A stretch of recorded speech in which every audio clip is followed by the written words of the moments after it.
Oi, tudo bem? Começamos agora o Conversando Evangelho, o estudo semanal do Evangelho segundo o Espiritismo, tradução de Guilherme Ribeiro. O estudo de hoje é o número 2, Introdução. Item 4, Sócrates e Platão, precursores da ideia cristã e do Espiritismo. Capítulo 1, Não vim destruir a lei. As três revelações. Item 2, Moisés. Não vim destruir a lei. As três revelações, itens 3 e 4, o Cristo.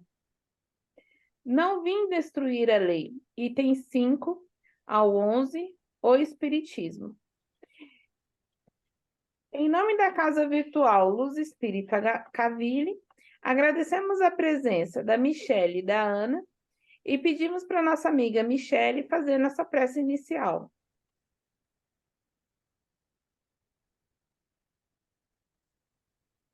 Deus, nosso Pai, Jesus, Mestre amado, agradecemos pela oportunidade de mais um estudo, mais um ciclo do nosso Conversando Evangelho.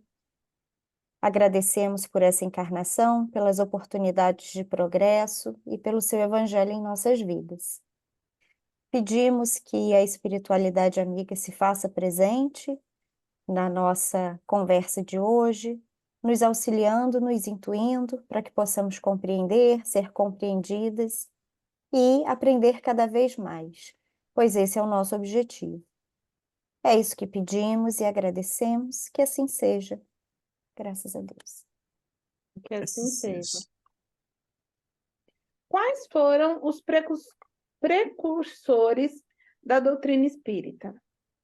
Por que dizemos que o Espiritismo é o Consolador prometido? Como a doutrina espírita pode nos ajudar em nossa evolução? Leia, os precursores, de acordo com o estudo que eu fiz, fala de Platão, que era discípulo de Sócrates, né? Eles pregavam, tinham a mesma ideia de Jesus, né? Vieram antes de Jesus, muito antes. Inclusive, nada do que eles falaram na época foi escrito na época deles e muito tempo depois que foi escrito. Mas eles são os precursores do Espiritismo, assim como Jesus Cristo também, né? Eles vieram com a ideia e foi colocando aos pouquinhos, porque foram anos e anos e séculos até isso começar a entrar na cabeça das pessoas, das pessoas que vivem aqui na Terra. Porque, na realidade, naquela época deles, eles não tinham a menor condição de explicar isso, porque as pessoas tinham uma... Era... Como é que eu vou explicar? Tipo Eles assim, vieram com um intelecto muito além da época deles, né? para um povo muito aquém Muito antigo. dessa, É, dessa, dessa compreensão. Então, tanto é que Sócrates, né, foi suicidado, né, com um copo de cicuta, conforme a, o que conta a história, né, porque tudo que eles falaram foi escrito bem depois, mas é o que diz, né, que eles foram os precursores do Espiritismo. Depois deles veio Moisés, depois veio Jesus Cristo, né? E agora a terceira revelação, que veio eles e colocaram uma ideia que tinha o mesmo o mesmo raciocínio de Jesus. Jesus veio e viveu isso e pregou essa ideia. E, por último, chegou o Espiritismo, que é a revelação, que também na época de Jesus, o povo daquela época, que éramos nós, né? Eu vou falar o povo que éramos nós que estávamos vivendo lá naquela época, não tínhamos a menor condição de compreensão. Então, Jesus veio e deixou muitas coisas no subentendido. E agora veio, que nós já crescemos um pouquinho, né? Já saímos um pouquinho da infância, e agora a gente já tem um pouquinho de compreensão para entender a terceira revelação, que o Espiritismo vem explicando as palavras de Jesus. E a Michelle vai falar melhor que eu, tenho certeza. Vou não, você falou bem. Vai sim. Sócrates e Platão, né, eles acreditavam na reencarnação, na imortalidade do espírito. Eles não acreditavam na multiplicidade de deuses, né? Porque na época era comum eles acreditarem em vários deuses. E aí, logo depois não. A gente tem um salto temporal aí bem grande, Bem né? Eu grande. ia falar isso para você, porque eu lembro que no estudo passado a gente fez esse estudo do salto temporal. Acho que de Moisés a Cristo tem 2000 anos. 2.400 ou 2.600 anos, é bastante É, tempo. é É, muito tempo de Moisés a Cristo. E aonde está Sócrates e Platão? Tá? Sócrates e Platão, eles estão. Sócrates está 2.000 anos também, 2.000 e poucos anos. Deixa eu olhar aqui parece agora. que são 400 anos antes de Jesus. A gente fez esse estudo ano passado. Eu só lembrava da diferença de Moisés para Cristo, que eu sei que era 2000 e tantos anos, que é uma diferença enorme se você falar de linguagem, né? Porque veja bem, a gente está em tese aí há 2020 anos de Cristo, né? E a gente tem uma super. 470 anos antes de Cristo. É, Então, 470 Sócrates e anos, eu tô Platão tá certo. 470 anos antes de Cristo, né? Aham. Isso é muito tempo para nós aqui, né? Além de ser Mas muito para a tempo, a nossa gente vida também tem aqui, que levar outra questão aí, porque eles também não estão na mesma localização, né? Não. Então, não é uma época que se tem internet, que ouve-se falar de Sócrates e Platão, não tem nada disso, não tem essa intercomunicação. São coisas extremamente separadas uma da outra, né? O Moisés foi 1.500 anos aproximadamente Antes de Cristo. antes de Cristo. Então, assim, Moisés também pegou um povo muito, muito rude, Uhum. né? Muito difícil. Era na nossa infância espiritual.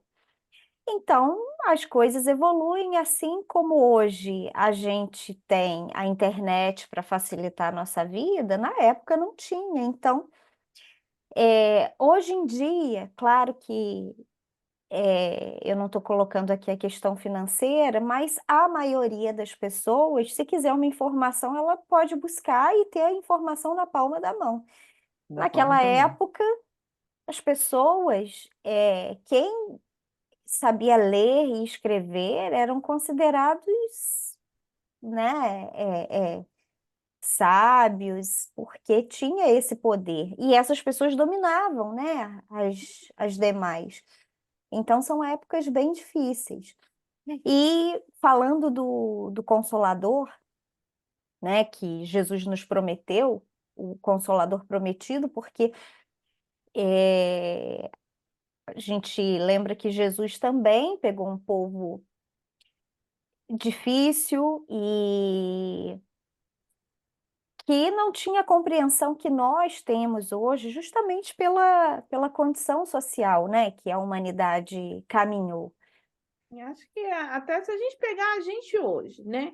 A gente hoje, na nossa condição espírita, a gente tem um pouquinho mais de discernimento aí, mas a gente pegar a gente hoje, a gente hoje espírita, a gente hoje evangélico, a gente hoje várias religiões, e cada um tentando dar a sua interpretação para aquilo que está escrito, já é uma confusão bem grande.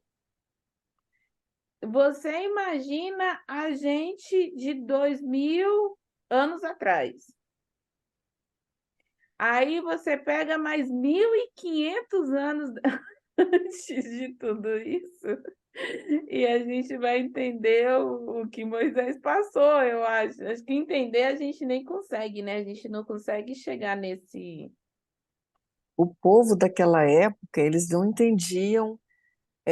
Por isso que Moisés usava as leis dele e falava que aquelas leis eram benditas, né? Eram leis divinas, porque o povo só acreditava e só fazia se fosse uma coisa que tivesse uma divindade. Teve que criar aquela lei civil, olho por olho, dente por dente, porque as pessoas não entendiam a lei do amor, Não. né? Então, aí, mesmo tendo os 10 mandamentos daquela época, que foram os únicos que foram aproveitados de toda aquela época que Jesus depois veio e pregou e viveu e transformou os 10 mandamentos em 2 mandamentos, ainda assim o povo daquela época só entendia aquela linguagem de Moisés. É por isso que Moisés usou daquela dureza toda, né, naquela época. Era a Precisava, forma né? dele. E se a gente pegar, assim, fazer uma comparação bem rápida, nós todas aqui nós três já passamos dos 40. Não parece, tá, gente, que está nos assistindo, não parece, mas nós já passamos dos Mas já 40. passamos. E nos compararmos quando nós tínhamos 20 anos. Nós chorávamos, esperneávamos por coisas que hoje a gente olha para trás e fala assim, nossa, quanta imaturidade, né? Tanta maturidade. Como eu era boba, valorizar isso, não valorizar tal coisa. E a E mesma coisa, precisa fazer 40 para conseguir entender isso. Não adianta tentar antes. É não, de acordo com o tempo. exatamente. A gente só aprende, né? Nós somos as pessoas que nós somos hoje pelo acúmulo de experiências que nós vivemos, né? Vivenciamos. E como conciliar, como a última pergunta, né? Como a doutrina espírita pode nos ajudar a ter uma vida equilibrada? É aquela frasezinha: respira e não pira, porque a doutrina espírita está aí para nos ajudar. E Verdade, eu entendo que ela vem com uma linguagem mais acessível, né? exatamente, por ser o Consolador prometido, é ela que explica todas as nossas aflições. Então, por que a gente sofre, né? Como a gente pode amenizar os sofrimentos, enfim. Essa bênção que é entender a reencarnação é fantástico quando você tem a doutrina espírita, né, que nada mais é do que o Evangelho de Jesus para nos auxiliar na jornada. E como é libertador isso para a gente, depois que a gente consegue Como é compreender isso, libertador. né? É, Porque a gente ainda, passado, né, tantos e tantos e tantos e tantos anos nesse planeta, a gente ainda é muito ligado à materialidade, né? É. E aí você começar a entender a espiritualidade, por mais que assim, às vezes a gente nem entende emocionalmente, a gente já passou por vários programas aqui e a gente colocou todas as nossas dificuldades na perca dos entes queridos, no sofrimento da vida. Então, assim, não é uma coisa que a gente olha ainda hoje e fala assim, isso daí passo lindo, já aprendi, já li e já Nunca. entendi, já está no meu coração. Ainda não é assim, não. né? Na verdade, a gente ainda está naquela fase do didático, que é você olhar para a sua vida e falar assim, Senhor, eu entendo que eu estou pagando o que eu estou devendo aqui nessa vida, mas segura a mão aí, porque o santo é de barro. Tá complicado. Ajuda Aqui aí, tem paciência, vai dar ajuda certo. aí. Então a gente ainda está, sem falar, de vez em quando ainda bate uma revoltinha, né? De você falar, eu acho que eu não devia passar por isso desse jeito, né? Um negocinho assim. Então a gente ainda está muito longe de pegar os ensinamentos, né? Que vem lá de Moisés, que vem do Cristo, que, né, Kardec escreveu ali junto com o auxílio ali da espiritualidade e falar que a gente consegue suportar a dor porque a gente entende tudo aquilo que a gente está lendo, que a gente está falando. A gente ainda não está nessa fase, a gente está na fase de entender que Deus é justo. É uma linha bem tênue e bem difícil, porque é a linha da compreensão que a gente tem que ter, né? E da ação, Uhum. porque quando a gente se revolta, a gente precisa agir, né, para não se revoltar, mas você só não vai se Exatamente. revoltar se você conseguir se movimentar ali, e você só consegue se movimentar a partir do momento que você aceita.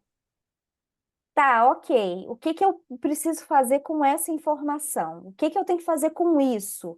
E se você só reclama, tá revoltado, você não aceita, você não, sabe? Então, é uma linha no meio disso tudo que a gente tem que achar que não é simples. Na Hum. verdade, eu acho que tem hora que é, a impressão que a gente dá é como se tivesse rodando um maremoto e você estivesse ali no meio. Enquanto você está ali no meio, você não consegue absorver o que está acontecendo com você, e aí você precisa sair do maremoto, sentar, olhar o maremoto e falar assim: calma, que eu vou entender isso aqui. Por que que a gente está passando, por que isso, por que aquilo. E às vezes são coisas tão simples, né? É, E às vezes a gente olha e fala assim: meu Deus do céu, por que que eu passei aquela palhaçada toda? Se era só eu entender que é isso daqui, é esse pouquinho. E a gente, né, Ana? A gente passa Minha mãe isso, falava né? isso, você acredita? Minha mãe falava isso. Ela falava assim: quando a situação estiver complicada, deixa tudo quietinho, vai embora, dorme, descansa. Amanhã você vai ver as coisas de outra maneira, porque né? Eu desculpa, Ana, mas só complementando isso aí da sua mãe, a neurociência fala que 80% dos problemas, eles não existem, eles são criados na nossa cabeça. Então, a gente tem um problema que é desse tamanho, na nossa cabeça a gente cria, aumenta ele de, de tal forma que a gente não consegue achar a solução. E aí sua mãe, sabiamente, né? falava desse jeito. Ela até falava: se você tiver uma decisão séria para tomar, deixa para tomar amanhã. Amanhã você resolve e decide. Espera até amanhã. Dorme, descansa. Amanhã você termina de resolver esse negócio. Você compra isso, você faz isso, porque às vezes é uma coisa importante agora, né? Depois que você dorme, reflete, você vai ver que às vezes é uma coisa que não é tão relevante. Ou que é realmente necessário, você vai tomar a decisão certa. Então, realmente, procede. É. E a gente também esquece de pensar o seguinte: se o problema tem solução, tá, a gente vai lá e tenta resolver. Mas se o problema não tem solução, não tem o que a gente fazer. Então não adianta. É claro que é simples falar, né, quando a gente não está no problema. Mas por que você vai se martirizar se você não consegue mudar aquela situação? Não tem jeito, não tem o que fazer. Pedir força, pedir, dar a mão aí, vambora e pronto, né? É.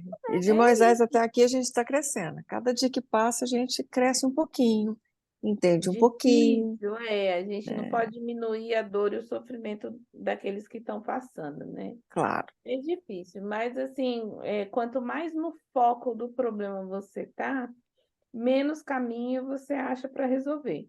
Então você precisa sentar, respirar, olhar para dentro de você, olhar para dentro do problema. Tem solução? Vamos resolver. Não tem, não vamos. É isso aí. É assim. E Ai, aí, menina. nesse ponto entra uma coisa que é o orgulho, né? Porque às vezes você está no centro do furacão, como você está falando, e tem orgulho, não aceita uma opinião e um olhar de fora. E às vezes a pessoa que está lá fora está vendo a coisa bem descomplicada, né? Que não está ali passando por aquilo. E às vezes uma opinião, uma palavra que ela dá, já dá para ter outro sentido na vida da gente, mas aí o seu orgulho te tampa, você não quer ouvir ninguém.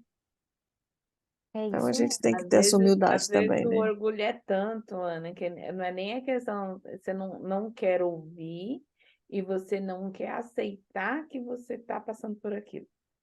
É. Eu acho que é o mais difícil, é você não aceitar: "Ah, eu não mereço isso, eu não", né? A gente vê muito dessas situações. Enfim, gente, vamos encerrar esse, Vamos. Deixa eu arrumar né? essa câmera aqui. E obrigada pela colaboração de todos no estudo de hoje. Eu vou pedir para nossa amiga Ana fazer nossa prece de encerramento. Vamos então. Vamos elevar então os nossos pensamentos aos céus, né?